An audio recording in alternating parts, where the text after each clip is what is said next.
सियालकोट का आपने नाम सुना होगा।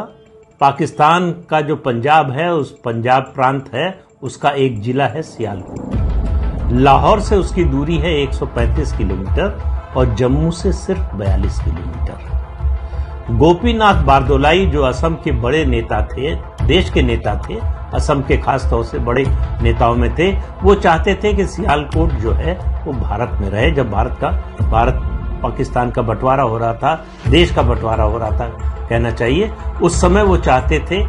वो सियालकोट उस समय हिंदू बहुल या हिंदू बहुसंख्यक जनसंख्या वाला इलाका था। फिर भी तय हुआ कि इसका फैसला जनमत संग्रह से होगा। जनमत संग्रह की तारीख तय हो गई, वोट का तरीका तय हो गया और तारीख और जो है समय तय हो गया। फिर कुछ लोग थे जो लाइनों को देखते रहे, इस इंतजार में थोड़ी देर खड़े रहे कि शायद ये लाइन छोटी हो जाए, शायद कम हो जाए, जल्दी वोट देने का मौका आ जाए तो वोट देकर जाएंगे।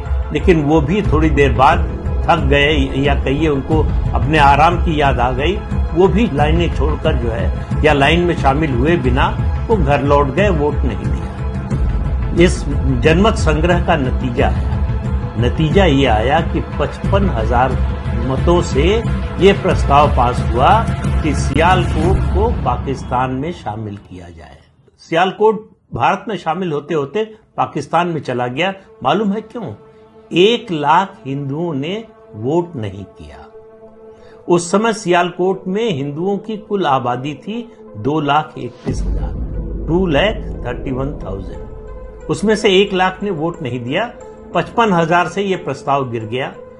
उसके बाद आपको याद होगा कि 1946 का 16 अगस्त का दिन, जब जिन्ना ने डायरेक्ट एक्शन की कॉल दी, जब डायरेक्ट एक्शन की कॉल दी तो उसका कहर जो है वो सियालकोट में भी बरपा।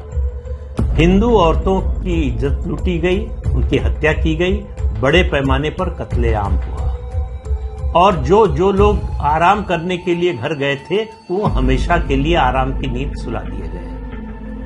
और 1951 यानी ये 1941 के सेंसस की फिगर बताई मैंने, 2,31,000 हिंदू पॉपुलेशन थी और 1951 यानी 10 साल बाद जब सेंसस हुआ, और जब ये मैं बता रहा हूँ 1941 के सेंसस के आधार पर, तो 1946 की बात कर रहा हूँ। 1951 में जो सेंसस हुआ उसके मुताबिक सियालकोट में हिंदुओं की आबादी केवल 10,000 बची, केवल 10,000 बची।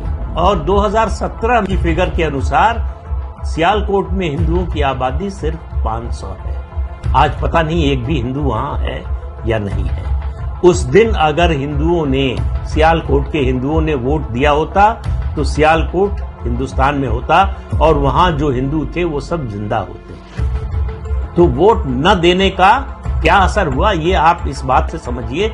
एक वोट न डालने से, ये सोचकर कि हमारे एक वोट न देने से क्या होता है, क्या उसका नतीजा होता है, ये उसका सबसे बड़ा उदाहरण है सियालकोट। असल में क्या है कि हिंदू जो कौम है, हिंदू जो समाज है, वो बड़ा आलसी समाज है।